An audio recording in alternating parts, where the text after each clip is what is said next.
Hey folks, Gerber here. Got another review for you guys. Like I said, probably whenever you watched my last video, I'm recording a bunch of videos today to make sure that I can have at least some sort of weekly content coming out. Okay, today I am reviewing Trees. Trees by Warren Ellis, Jason Howard. This trade paperback, this is volume 1. It contains issues 1 through 8. So, seeing how thin this is, this is like your very normal looking trade paperback, but for this to be 8 issues, I hate to wonder how small the single issues were for this. Usually your trade paperback that's this side is only like between 4 to 5 issues. Getting off track here. Alright, so Trees. This is a really, really interesting book. I just finished this last night, and I loved Volume 1. Left on an amazing cliffhanger. I cannot wait for Volume 2. As soon as that comes out, I'm going to be rereading this motherfucker, and I'm going to go straight in to Volume 2. Alright, so this is a pretty cool book. Like, you can even just tell from the silhouette here, pretty sweet. This big pillar is actually of really big significance. One day, 10 years ago, these giant pillars sunk into our planet Earth and then proceeded to do absolutely fucking nothing. No one could figure out what they wanted. As far as we could tell, it was in there, and every now and then it releases waste. And from the illustrations, it looked like the waste was fairly toxic. So you probably don't want to hang it out around these.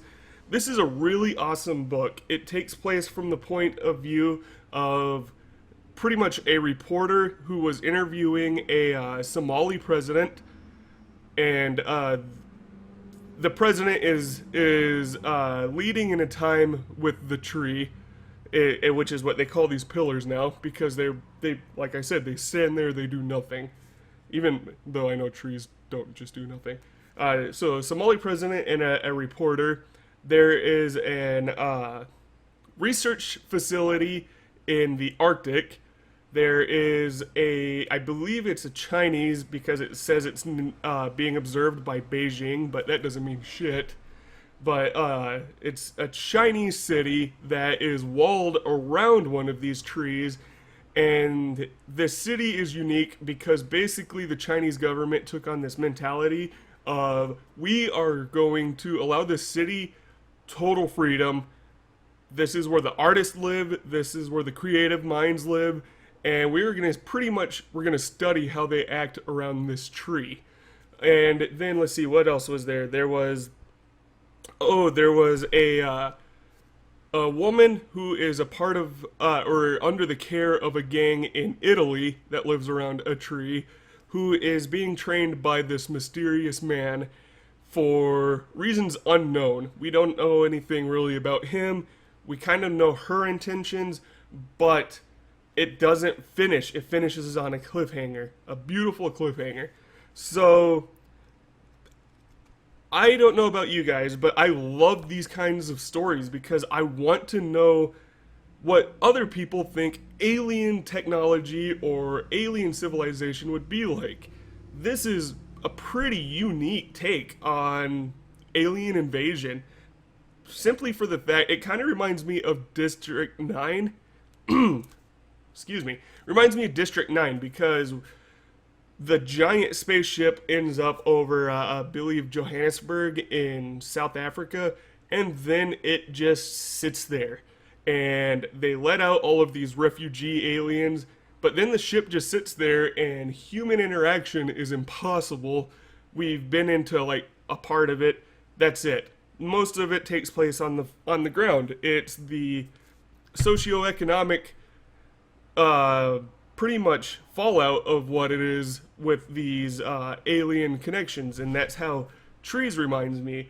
It is how we react to knowing we're not alone, but also knowing that these things land on Earth and they don't really give a fuck about us. What are they doing? If they're releasing waste, that means there has to be something in there creating waste. So that's all really interesting. And for there's a lot of diversity in this. Like I said, Somalia, Italy, China, the Chinese one, the Shu district, is really interesting because it's also really centralized around the LGBT community, which I think is pretty interesting. We don't really have that much of a representation of that in comic books. This definitely represented it in a way that kind of made me think from that point of view, which I enjoyed because I'm a straight white guy. I have gay friends, whatever, but I don't know what it's like for them unless they tell me certain things. But I'm not going to pry. But this got really personal. There is a lot of graphic violence in this. There is some nudity, so this is not an all ages comic book. But I definitely recommend Trees Volume 1. Volume 2 is going to be called, I think, Two Forest was what it said.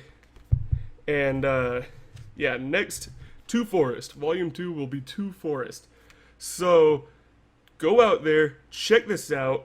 This is Image, so the first comic is only like, let's see, this one was 15 bucks. I think I got this for like $5 though on Amazon. So you can't beat the price. Check this out, guys. Awesome story, amazing cliffhanger, and I just can't wait for volume 2. I'll put the information for the writer and the artist and stuff up here, but yeah, really awesome, guys. Thanks for watching. Have a good one.